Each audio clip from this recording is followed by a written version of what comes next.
What is up, guys? Welcome to the next episode of the FIFA 23 Ipswich Town Road to Glory career mode with myself, the Royal Phantom, and episode 25 today. And we've got your 4 games as usual. We've got the 3 championship games and the 1 FA Cup game. Yes, we are still in the FA Cup, but we have a Newcastle to come up. And yeah, I'm thinking, FIFA's Newcastle's form is alright. It's not the best, but they aren't where they are in real life, let's just say that. And I've got a good amount of chances because we're top of the league. We can pretty much almost win the league in next episode if results go our way, as Norwich seems to be dropping off ever more by the season, and it's just literally our points are growing just as much because Norwich City just literally cannot keep up, and Crystal Palace, the next team below them, I think, just can't keep up either. And it's madness that we've just ran away with it. I thought, Crystal Palace is in there, so it's going to be madness for them to sort of challenge us, but they've not really looked as if they would challenge anyone.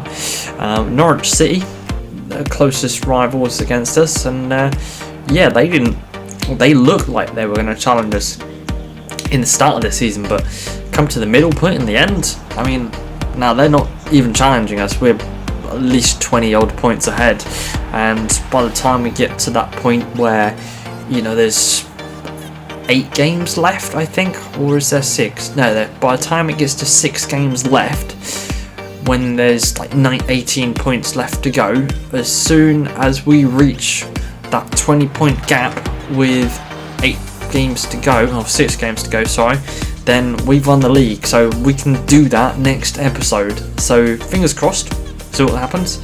Obviously anything can happen at the end of the season, but if we do win the league, then we are just going to heavily rotate players and just put youth players in to try and basically do what we did with Daniel Lane.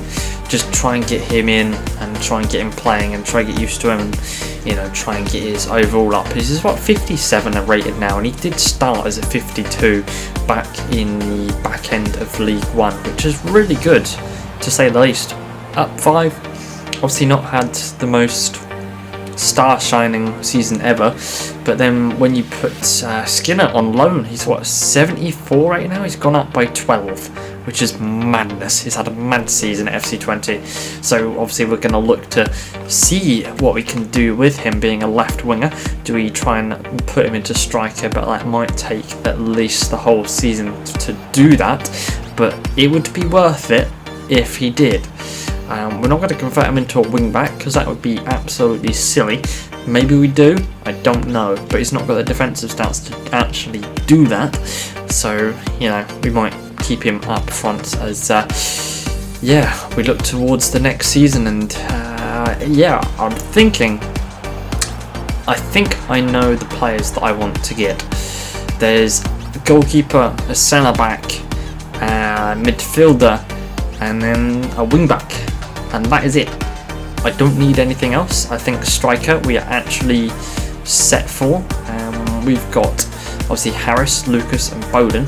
Obviously we're going to bring in that striker from our youth development. We're going to play him in the end of the season. He is actually doing quite well, and this goal is just really, really silly. Look at this. You'll see a better angle here. Right now, hits the top of his foot and it just bounces back into the net. Absolute madness. But we're going to bring through our striker from the youth development. He's 60 rated, I think, at the moment. So, if we can play him towards the end of the season, have at least 10 games underneath his belt, he should be okay. And we should get him up a little bit higher and then have a good start to the season. But we do also have Skinner as well on loan, though. Do we sell him just to get a bit of money? I don't know. We might do. We'll have to wait and see. But definitely got 3 or 4 players on the horizon that we would want to bring a bit more squad depth to our team. And yes, against Norwich City away at Carroll Road, and they're playing a 4-1 4-1 formation, which I thought was a bit weird, but playing 5-3-2 formation at the back as always have done. I don't think I'm going to look to change the formation. I think it's nice as it is. Our wingbacks are very pacey, though Wes Burns is 29 now, so he might still be able to kick it in the Premier League just with his pace alone. So we'll have to wait and see how that goes. But here we have Christensen into Bowden. Bowden plays it into Lucas, and Lucas, yep.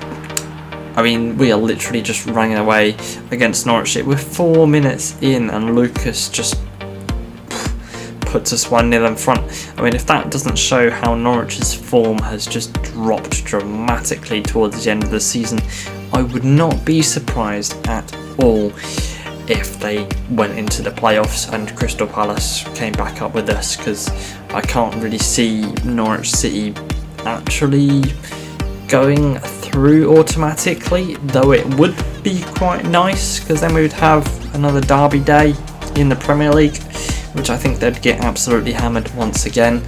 But you know, I don't think they will get in automatically. It would be funny though if they didn't, and then have Crystal Palace and then some other team come through, which would be nice, because you know, having another Championship side make it into the Premier League and actually stay there would be quite nice. I mean, you know, you don't really want to go into the Premier League and have the same teams that are always in there. You know, you want those more underdogs coming in, you know, and have someone equal as you. When I say equal as me, not really, because we've probably beaten them. I mean, if Luton came up, that would be funny, because we've never beaten them at all, so it'd be a very challenging game, but you'd think it wouldn't be.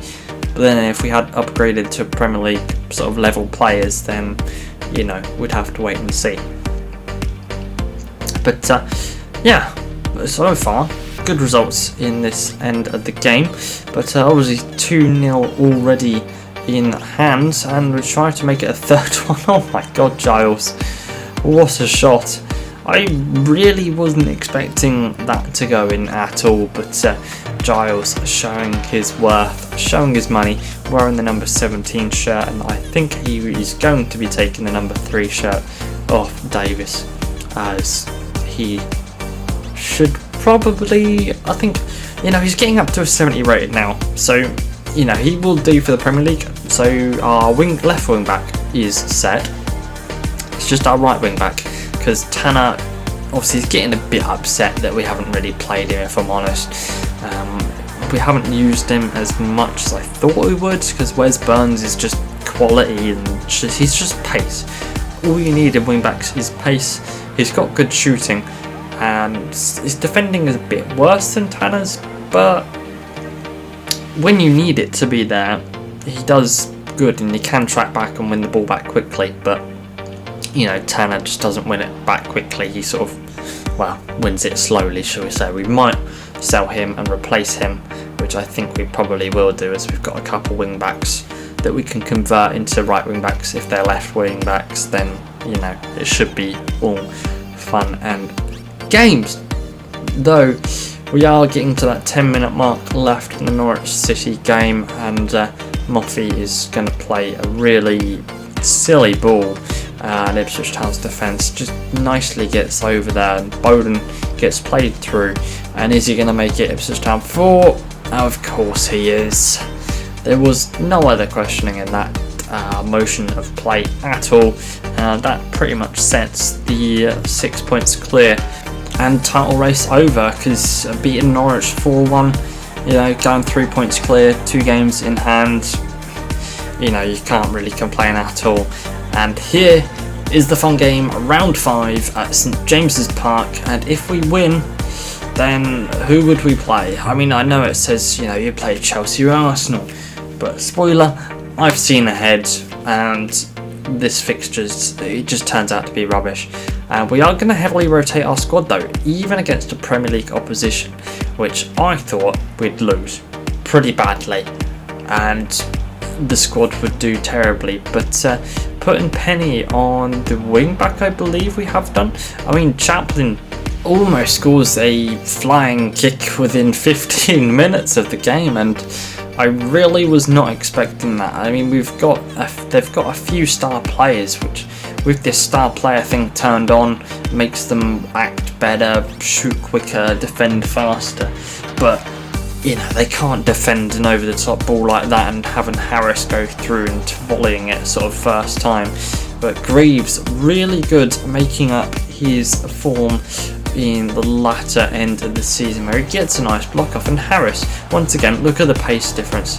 That defender, as he's a star player, she's just pacing out Harris. He will come back at him if we don't get a few yards quicker on that difference, as Alexander Isak wins around the keeper, but unfortunately Walton makes a really good save. And you're going to see that all their star players often do more skill moves. I might actually try and keep that on for the rest of the season, just because, you know, playing against Premier League sides, you would expect those players to do it, but obviously in the Championship you wouldn't really expect them to do it, so we haven't really had it on.